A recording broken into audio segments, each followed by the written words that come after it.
கர்த்தருடைய பரிசுத்த நாமம் மகிமைப்படுவதாக.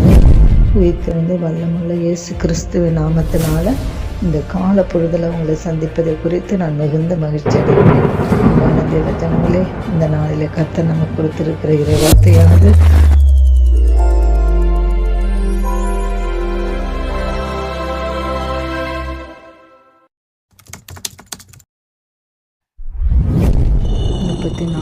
சங்கீதம் 19வது வசனத்தை நம்ம வாசித்து தியானிக்கலாம். நீதிமானுக்கு வரும் துன்பங்கள் அநேகமாக இருக்கும், கர்த்தர் அவைகள் எல்லாவற்றிலும் நின்று அவனை விடுவிப்பார். தேவ பிள்ளையே, துன்பத்தை கண்டு நம்ம சோர்ந்து போகக்கூடாது. துன்பத்தின் மத்தியிலே நம்மளை விடுவிக்கக்கூடிய தேவனுடைய கரத்தை நோக்கி நம்ம பார்க்க வேண்டும். அலையலையாக அடுத்தடுத்து வரும் சோதனைகளை பார்த்து நம்ம அப்படியே சோர்ந்து போய்விடக்கூடாது. அலையை அடக்கி அதட்டி அமர பண்ண கர்த்தருடைய வல்லமை நம்ம நோக்கி பார்க்க வேண்டும். துன்ப நேரங்களிலும் மனுஷனுடைய ஆலோசனைகளை தேடி நம்ம ஓடிக்கொண்டிருக்கக்கூடாது. கர்த்தர் நமக்கு கொடுத்திருக்கிற வல்லமையான வாக்கு தத்தங்களை நோக்கி பார்க்க வேண்டும். கர்த்தர் சொல்லுகிறார், உலகத்தில் உங்களுக்கு உபத்திரவங்கள் உண்டு, ஆனாலும் திடன் கொள்ளுங்கள், நான் உலகத்தை ஜெயித்தேன் என்று இயேசு சொல்லியிருக்கிறார். அவர் நிச்சயமாகவே உங்களுக்கு ஜெயத்தை கட்டளையிடுகிற தேவனாக இருக்கிறார். அவர் இன்று மலை போல உள்ள பிரச்சனைகளை கர்த்தருடைய வல்லமையினாலே பனியை போல அவர் நீங்கி போக செய்கிற தேவன் இந்த நாளில் உங்களோடு கூட இருக்கிறார். அவர் தெய்வீக சமாதானம் சந்தோஷமும் நம்மளுடைய இருதயத்தில் கொடுத்து நம்மளை வல்லமையாய் நிரப்பி நம்மளை மாற்றுகிற தேவனாக இருக்கிறார். தேவ பிள்ளையே, கர்த்தர் உன்னுடைய துன்பத்தில் இருந்து உன்னை விடுவிக்கிறவர். நீ துன்பப்பட்ட நாட்களுக்கும் வேதனை அனுபவித்த நாட்களுக்கும் பதிலாக ஆறுதலின் நாட்களையும் சமாதானத்தின் நாட்களையும் நிச்சயமாகவே உங்களுக்கு தந்தரல போகிறார். இக்காலத்தின் பாடுகள் இனி வரும் மகிமைக்கு ஒப்பானவை அல்ல என்று வேதம் கூறுகிறது அல்லவா?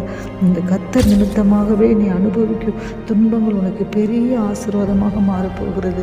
தேவ பிள்ளைகளே, இன்றைக்கு நீங்கள் யார் நிமித்தமாக துன்பங்களை அனுபவிக்கிறீர்களோ நிச்சயமாகவே கர்த்தர் அவைகள் மத்தியில் உங்களுக்கு சந்தோஷத்தை கட்டளையிட போகிறார்.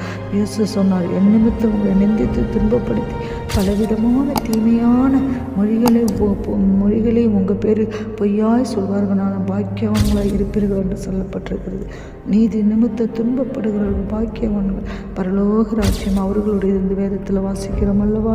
அந்த துன்பத்தின் பாதையில் நடந்து செல்லும்போது கர்த்தர் அவற்றை கொண்டு மனப்பூர்வமாய் தேவனுடைய கிருபை அளவில்லாமல் நம்ம மேலே ஊற்றுகிற தேவன் இன்னைக்கு நம்முடைய கரத்தை பிடித்து கொண்டிருக்கிறார். தேவ பிள்ளையே, இந்த நாளில் நீங்கள் கணவர் நிமித்தமாக, மனைவி நிமித்தமாக, பிள்ளைகள் நிமித்தமாக, உறவினர்கள் நிமித்தமாக, இல்லை வசிக்கிற இடத்துல இருக்கிற மற்றவர்கள் நிமித்தமாக நீங்கள் துன்பத்தை அனுபவித்து கொண்டு இருப்பீர்கள் என்று சொன்னால் அவர்கள் மத்தியில் கர்த்தர் உங்களுக்கு விடுதலை நாட்களை கொடுக்க போகிறார்.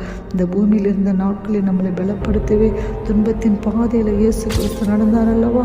அவர் உங்களுக்கு உதவி செய்ய வல்லமுள்ளவராகவே இருக்கிறார். அப்போஸ்தலனாகிய பவுலுக்கு எத்தனை துன்பங்கள், எத்தனை போராட்டங்கள், எத்தனை கொலை மிரட்டல்கள் அவர் கிறிஸ்து நாமத்தினால் எல்லா பக்கங்களிலும் நெருக்கப்பட்டு ஒடுங்கி போகுது என்று சொன்னார். கலக்கமடைந்து மனமுறிவிட அடைவதில் என்று சொன்னார். துன்பப்படுத்தப்பட்டு கைவிடப்படுகிறதில் என்று சொன்னார். கீழே தள்ளப்பட்டு மடிந்து போகுதல் என்று சொன்னார். தேவ பிள்ளையே, துன்பத்தை கண்டு நீங்கள் சோர்ந்து போகாதீங்க. கர்த்தருடைய பலன் உங்களோடு கூட இருக்கிறது. கிறிஸ்து அன்பை விட்டு நம்மை பிரிப்பவன் யார் என்று பவுல் சொன்னது போல உபத்திரம் வரலாம், பசி வரலாம், நிர்வாணம் வரலாம், நாசமோசம் வரலாம், ஆனால் அவை எல்லாவற்றில் நின்று நமக்கு விடுதலையும் ஆறுதலையும் சந்தோஷத்தை சமாதானத்தை கொடுக்கிறது. இந்த நாளில் உங்களுடைய கூட தான் இருக்கிறோம். நம்ம சோம சமூகத்தில் நன்றுள்ள இதயத்தோடு துதிப்போம். கர்த்தர் ஒவ்வொரு குடும்பத்திலும் எல்லா பிரச்சனைகளும் விடுவித்து ஆசீர்வாதத்தை கொடுப்பாராக. நாம் ஜெபிக்கலாமா? கர்த்தாவே, துதிக்கிறோம் அப்பா. அந்த காலங்களில் இந்த வீடியோ இப்போ கேட்குற ஒவ்வொரு பிள்ளைகளுடைய வாழ்க்கையில் நீங்கள் அற்புதங்களை செய்ய ஆசீர்வதிங்க. இயேசுவின் நாமத்தில் ஜெபிக்கிறோம்.